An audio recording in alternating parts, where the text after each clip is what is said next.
La dernière fois, nous avons parlé du roi Bahubali, animé de bienveillance, qui a été choisi par la reine-mère pour monter sur le trône. Avant son couronnement, il est parti en voyage incognito à travers le pays avec Katappa, afin de comprendre l'Asie du Sud. Aux frontières des territoires, des affrontements armés éclatent fréquemment. Ce jour-là, au cours d'un affrontement, Bahubali rencontre la princesse Devasena du royaume de Kuntala, une femme aussi courageuse que les hommes, et il tombe amoureux d'elle au premier regard.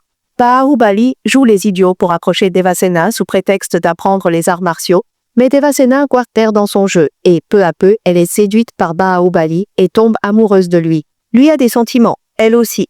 La nouvelle parvient rapidement à Ballaladeva, qui prend les devants et demande à la reine-mère de demander la main de Devasena pour lui. Mais, arrogant et fortuné, il se heurte à un refus catégorique de la part de Devasena. Furieuse, la reine-mère, trompée par des calories, envoie un message par pigeon voyageur et ordonne à Bahubali de ramener Devasena comme prisonnière. Mais Kuntala se retrouve également attaqué sur deux fronts, subissant une attaque nocturne des barbares. Bahubali fait preuve de stratégie et de bravoure, franchit tous les obstacles et sauve Kuntala du chaos. Alors que tout le monde chante les louanges de Bahubali, l'ordre de la reine-mère arrive, plaçant Bahubali dans une situation difficile. Il avoue à Devasena qu'il est le prince héritier, et jure solennellement qu'il ne permettra jamais que sa dignité soit entachée.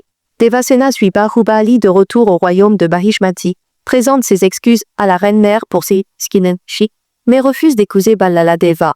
Pour la protéger, Bahubali n'hésite pas à désobéir aux ordres de la reine-mère. Furieuse, la reine-mère proclame publiquement la destitution de Bahubali en tant que prince héritier, et annonce que Ballaladeva sera couronné roi.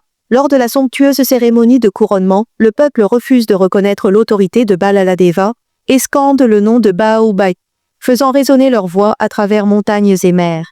Bahubali reste impassible, fidèle à son devoir de général, il se tient solennellement aux côtés de Ballaladeva. Mais en voyant cette scène grandiose, la reine-mère devient méfiante, et la discorde entre elle et Bahubali ne fait que s'aggraver.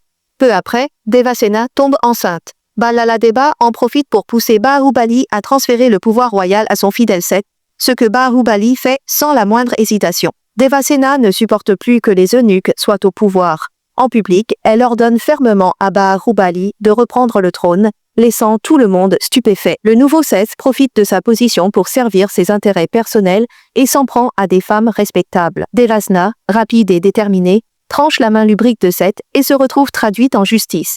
Bahubali défend Devasena et tous deux sont expulsés de la famille royale par la reine-mère.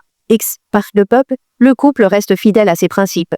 Ils enseignent aux habitants à fabriquer des outils et travaillent avec eux du lever au coucher du soleil, gagnant ainsi l'affection de tous. Ballaladeva, de nature méfiante, craint que Bahubali ne cherche à usurper le trône. Il organise donc un faux attentat et accuse Bahubali de rébellion et de tentative de régicide. La reine-mère croit à cette machination et doit chercher un moyen d'éliminer Bahubali. Pour éviter que Ballaladeva soit accusé d'avoir tué son frère, elle ordonne à Katappa, loyal envers la famille royale, d'éliminer Bahubali.